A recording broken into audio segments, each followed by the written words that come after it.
ఆంధ్రప్రదేశ్లో అత్యంత దారుణంగా ఇప్పుడు పడిపోతున్న గ్రాఫ్లో మరీ దారుణమైన గ్రాఫ్ ఏదైనా ఉంది అంటే అది ప్రజల ఆరోగ్యం గురించి ప్రభుత్వం ఎంత మేరకు పట్టించుకుంటుంది అనేది. ప్రజాదరణ పొందిన ఆరోగ్యశ్రీ పథకం కుప్పకూలిందా ప్రస్తుతం కూటమి పరిపాలనలో అంటే బల్లగుద్ది అవును అని చెప్పవచ్చు.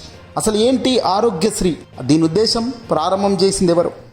ఈ పథకం కేవలం ఒక ప్రభుత్వ కార్యక్రమం మాత్రమే కాదు, పేద ప్రజలకు ఒక ఆరోగ్య భరోసాగా నిలిచిన గొప్ప పథకం. ప్రారంభించింది ఎవరు అని అంటే 2007లో అప్పటి ఉమ్మడి ఆంధ్రప్రదేశ్ ముఖ్యమంత్రిగా ఉన్నటువంటి దివంగత మాజీ ముఖ్యమంత్రి డాక్టర్ వైఎస్ రాజశేఖర రెడ్డి గారు ఇదిగో ఈ పథకాన్ని ప్రారంభించారు ఉమ్మడి ఆంధ్రప్రదేశ్ రాష్ట్రంలో. ఖరీదైన కార్పొరేట్ వైద్యానికి సామాన్యులు బలవుతున్నారు. పేదవారికి ఏదైనా గండం వస్తే, గుండె ఆపరేషన్కు కానీ, కిడ్నీల సమస్యలు కానీ, ఆరోగ్యానికి సంబంధించిన హఠాత్తుగా ఏదైనా వస్తే కార్పొరేట్ ఖర్చులు విపరీతంగా ఉండడంతో సామాన్యులు బెంబలెత్తిపోతున్నారు, మరణిస్తున్నారు. ఆపరేషన్లు చేసుకునే అవకాశం, వెసులుబాటు లేకపోవడం. దీన్నే రాజశేఖర రెడ్డి గారు తిరగరాస్తూ ఆరోగ్యశ్రీ పథకం తీసుకొచ్చారు. గుండె ఆపరేషన్లు, కిడ్నీ వ్యాధులు, క్యాన్సర్ వంటివి ప్రాణాంతక వ్యాధులకు వైద్యం చేయించుకోలేక పేదలు అప్పుల పాలు కాకూడదనే రాజశేఖర రెడ్డి గారి ప్రధాన లక్ష్యంతో ఈ ఆరోగ్యశ్రీని ఆ రోజు బడ్జెట్లో పెట్టి డబ్బులు కేటాయించి పేదలకు ఆరోగ్యశ్రీ ద్వారా వైద్యం అందించారు. ఇది ఏ ముఖ్యమంత్రి ఉన్నారు, నేడు రాష్ట్రాలు విడిపోయినా దీన్ని అందరూ కూడా పక్కడ్బందీగా ముందుకు తీసుకుపోతున్నారు. కానీ ఆంధ్రప్రదేశ్లో చంద్రబాబు నాయుడు గారు అధికారంలోకి వచ్చాక జరుగుతున్నవి చూస్తుంటే నిజంగా బాధ కలుగుతుంది. చంద్రబాబు నాయుడు చేస్తున్నవి ఏంటి, జగన్మోహన్ రెడ్డి గారు గతంలో ఈ ఆరోగ్యశ్రీకి ఎలా ఆయన ముందుకు తీసుకొచ్చారు అనేది కూడా ఇక్కడ ఖచ్చితంగా మనం మాట్లాడుకోవాల్సిందే.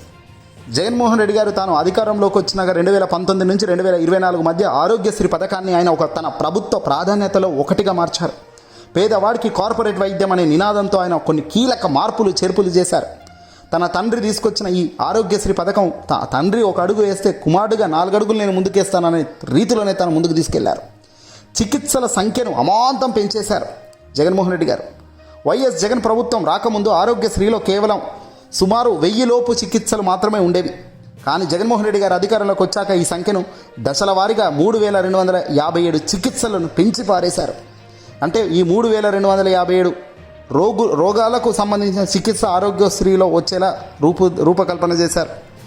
గతంలో కనీవిని ఎరగని రీతిలో క్యాన్సర్ చికిత్సలు, డయాలసిస్ వంటి ఖరీదైన వైద్యాలను సైతం ఇందులో చేర్చేశారు. ఇక్కడ ఫైనాన్షియల్ లిమిట్ని సైతం జగన్మోహన్ రెడ్డి గారు పెంచారు. గతంలో చికిత్సల పరిమితి తక్కువగా ఉండేది. కానీ ప్రతి కుటుంబానికి జగన్మోహన్ రెడ్డి గారు ఏడాదికి, సంవత్సరంలో 25 లక్షల వరకు ఉచిత వైద్యం అందించేలా నిబంధనలు మార్చేశారు. ఖర్చు 1000 రూపాయలు దాటితే చాలు ఆరోగ్యశ్రీ వర్తించేలా, వైద్యం ఖర్చు అయ్యి 1000 దాటితే చాలు ఆరోగ్యశ్రీలోకి వచ్చేలాగా అమలు చేసేశారు. దీనివల్ల కొన్ని వేల మంది కుటుంబాలు నిజంగా ఈరోజు జగన్మోహన్ రెడ్డి గారి దేవుళ్ళ కోరుకుంటున్నారు, మొక్కుతున్నారు. పోస్ట్ ఆపరేటివ్ అలవెన్స్, ఆరోగ్య ఆసరా అనే పథకాన్ని కూడా జగన్మోహన్ రెడ్డి గారు ఇంప్లిమెంట్ చేశారు.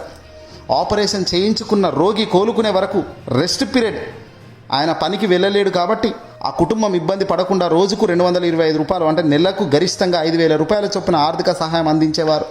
దీనిని నేరుగా రోగి బ్యాంక్ ఖాతాలో వేసిన ఘనత జగన్మోహన్ రెడ్డి గారు.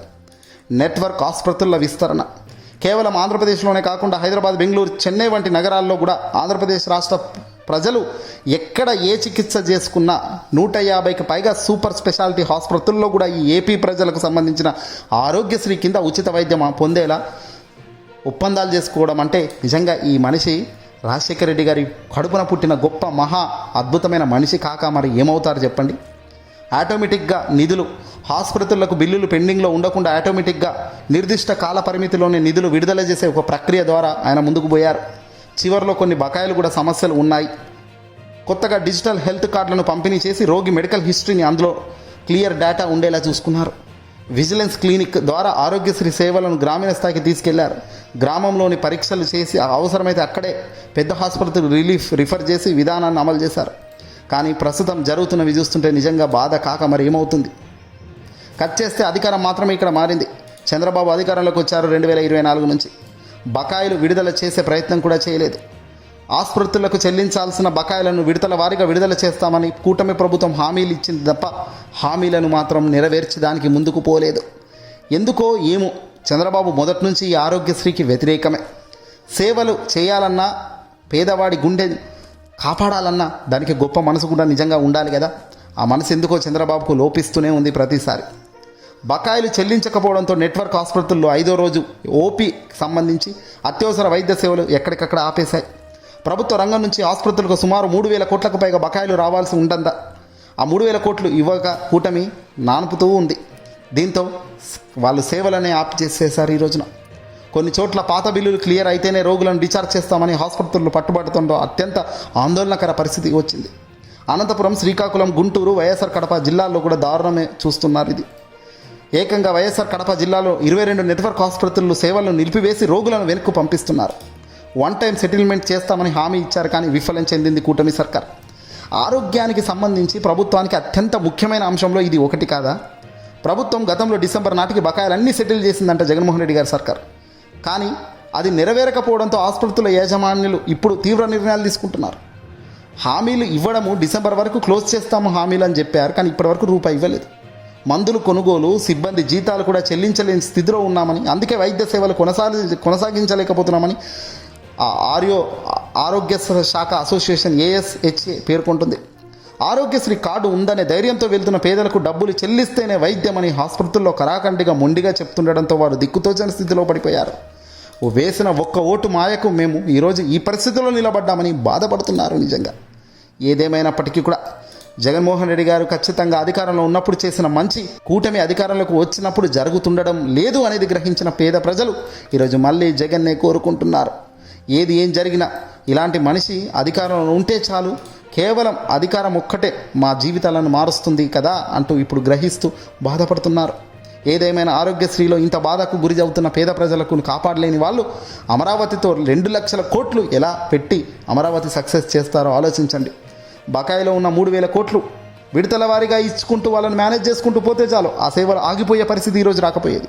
కానీ రూపాయి కూడా ఇవ్వడం లేదు. ఎందుకంటే అక్కడ రూపాయి పెట్టినా అది జగన్ ఖాతాలోకి పోతుంది, జగన్కు మంచి పేరు వస్తుంది ఆరోగ్యశ్రీ వారా అని ఒక మొండిగా అనుకొని ఈరోజు ఇబ్బంది పడుతున్నారు. ఇంత దారుణంగా ఆలోచన చేసేవాళ్ళు, ఇంత అన్యాయంగా ప్రజలను పీడిస్తున్న వాళ్ళు మనకు నిజంగా కావాలా? లేదా ప్రజల కోసం నిరంతరం నిజంగా రోగి ఇంటికి పోయినాక కూడా ఆయన బాగుపడేదాకా 5,000 ఇవ్వాలన్న ఆలోచన ఎవడైనా చేసినాడా గతంలో ఎప్పుడు కూడా? అని జగన్మోహన్ రెడ్డి గారు చేయడమే కాదు, ఇవ్వడం కూడా చేశారు. దరిద్రం ఏంటంటే చేసిన పనులు ఎన్నో ఉన్నాయి, చెప్పుకోవడంలో ఫెయిల్ అవుతూనే ఉన్నారు ఇప్పటికీ. ఇలాంటివన్నీ ప్రజల్లో నాటుకపోలేదు కాబట్టి ఆయన ఓటమికి గల కారణం కనబడుతుంది. ఈవీఎంలో మాయో ప్రజల తీర్పు దేవుడికే తెలియాలి, కానీ జరగాల్సిన నష్టం జరిగి బాధపడుతుంది మాత్రం ఆ ఓటర్లే, ఓటు వేసిన ప్రతి పేదవాడే. జగన్మోహన్ రెడ్డి గారు అంటే జనం నచ్చిన జగన్ కాదు, ప్రజలు కోరుకున్న వ్యక్తిగా ఎదుగుతున్న జగన్. ప్రజలకు కావాల్సింది నమ్మకం, ప్రజలకు రావాల్సింది మంచి, ప్రజలతో నిలబడాల్సింది నమ్మకం, ప్రజల వైపు తిరిగి చూడాల్సింది సంతోషం. ఇవి రానప్పుడు ఓటు ఎవరికేసినా వృధానే, ఎవరి ముందు నిలబడ్డా ఉత్త చేతులే. వీడియోని అసలు లైక్ కొట్టి షేర్ చేయండి.